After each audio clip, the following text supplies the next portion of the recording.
Today, we are going to cook Tinolang manok with Ampalaya, an Ilocano version of chicken in ginger soup with Ampalaya or bitter gourd.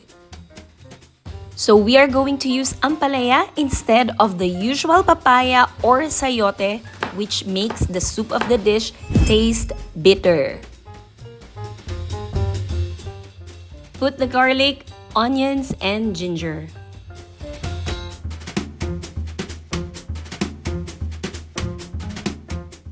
Then the chicken. Pour enough water to cover the chicken. Don't forget the ampalaya. Then serve it after 20 minutes. Enjoy!